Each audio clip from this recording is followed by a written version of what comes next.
बचा हुआ ऐसा नहीं है। मैं सिर्फ इसलिए यहाँ खड़ा हुआ हूँ कि अब याद करिए आज इस झारखंड प्रदेश में जो सरकार है किस प्रकार से यहाँ के नौजवानों को ठगा है।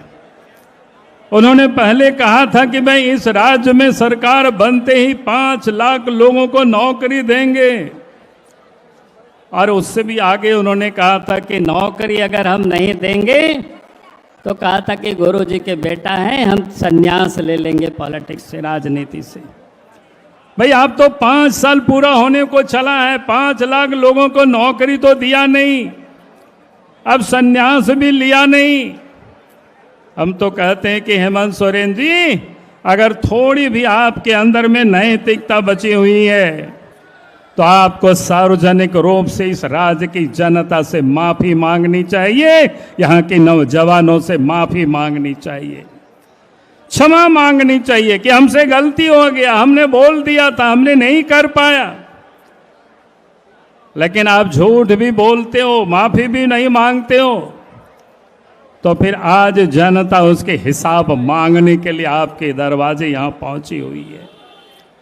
उन्होंने कहा था कि रोजगार नहीं देंगे तो भत्ता देंगे, 5,000 7,000 रुपया भत्ता देंगे, और वो झारखंड की विधानसभा में उन्होंने कहा था एक भी नौजवानों को भत्ता नहीं दिया। तो आज या तो हेमंत सोरेन जी को माफी मांगनी चाहिए, और या तो आज जनता आई है, इस राज्य के नौजवान यहाँ उपस्थित हैं, उनसे यह हिसाब मांगने के लिए चल रही है कि आपने कहा था कि भत्ता देंगे। उन्होंने इतना ही नहीं, बहुत सारे लोगों को पूछते हैं कि भैया तो नौजवान है लेकिन बुजुर्ग भी आए हुए हैं, गरीब भी आए हुए हैं। गरीबों ने एक तो अब युवा आक्रोश रैली है। भाई स्वाभाविक है, जब लोगों ने सुना कि भाई हेमंत सोरेन ने हम लोगों को भी ठगा है, हम लोगों को भी धोखा दिया है, झूठ बोल करके 2019 में वोट मांगा है। उन्होंने अपने घोषणा पत्र में कहा था कि सरकार बनेगी तो गरीबों को साल में 72,000 रुपया देंगे। तो अब तो 5 साल पूरा होने को चला है, तो उन 5 वर्षों का उनको 72,000 के हिसाब से अब हेमंत सोरेन जी को वो भी पैसा देना चाहिए, लेकिन वो भी उस काम को इन्होंने नहीं किया। और इसीलिए हम सब लोगों ने कहा कि भाई आज वो भी बुजुर्ग आज आए हुए हैं, वो भी गरीब आए हुए हैं कि वो 72,000 रुपया उनसे लेने के लिए। और इतना ही नहीं, उन्होंने और क्या कहा था, गरीबों को, बुजुर्गों को, जो दिव्यांग है उन सब से उन्होंने कहा था कि अब हमारी सरकार बनेगी तो आपको 2,500 रुपया महीना में पेंशन मिलेगा। आप वो दिव्यांग भी आज आए हुए हैं, आपसे वो भी पैसे मांग रहे हैं। आप उसमें से 2,500 रुपया आपने दिया नहीं, तो आज तो आपको देना पड़ेगा। आज इसलिए उन्होंने, आज इतना ही नहीं, इस राज्य के गरीबों को उन्होंने 10 लाख से अधिक उन्होंने ग्रीन कार्ड बनवाए थे, और उन्होंने कहा था कि हम 5 किलो मुफ्त में राशन देंगे। अब 5 महीना, अब पूरा 5 साल पूरा होने को चला है, अब उन्होंने राशन दिया नहीं। अब वो भी बोरा लेकर के पहुंचे। भाई इस 5 साल का आप उनको राशन तो दे दीजिए, लेकिन अब राशन क्या देंगे? आप तो जब आ रहे हैं तो कल से लोगों को रोकने की कोशिश कर रहे हैं। अब याद करिए कल क्या हुआ। अरे इसको, अरे आप लोग मंच के सामने आ जाओ, मंच के सामने आ जाओ, मंच के सामने आ जाओ।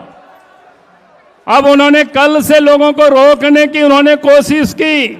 पहले तो गाड़ी वालों को मना करने की कोशिश की, फिर झारखंड की हर थाना में जितनी भी रोड रांची की ओर आती है, सब जगह पुलिस के उन्होंने पहरे लगा दी ताकि रैली में कुछ आ नहीं सके।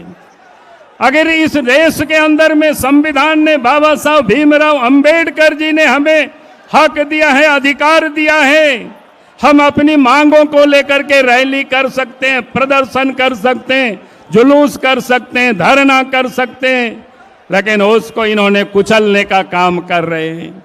और आज भी अपने सामाजिक और राजनीतिक जीवन की ये 40 वर्षों में पहली बार हम देख रहे हैं नुकीले कांटों की तार भी उन्होंने लगा रखी है ताकि नौजवान और झारखंड की जनता अपनी आवाज उठाने के लिए मोरहाबादी के मैदान भी नहीं पहुंच सके।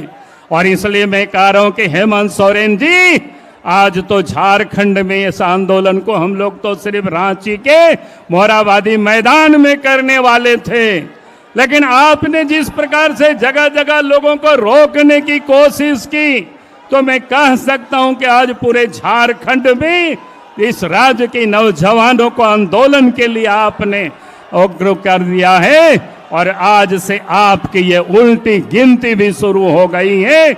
अभी हम कह सकते हैं हेमंत सोरेन की सरकार की अब 100 दिन से भी अधिक ये सरकार की आयु नहीं है। जो भी पुलिस प्रशासन, जो भी पदाधिकारी टूल्स की तरह काम कर रहे हैं, उन सब को भी चिन्हित किया जाएगा और उनके ऊपर भी कार्रवाई होगी।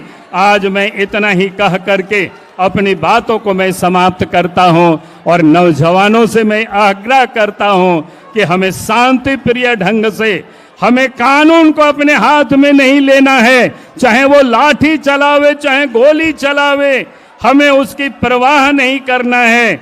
हम जैसे निहत्थे आए हैं वैसे ही हम रहेंगे। और इसलिए आप सब लोगों से मैं यह निवेदन करूंगा, हम शांतिपूर्ण ढंग से ही आगे की ओर बढ़ेंगे। बहुत बहुत धन्यवाद। जय हिंद, जय झारखंड, जोहार। सब लोग मैदान में आइए, सब लोग मैदान में आइए।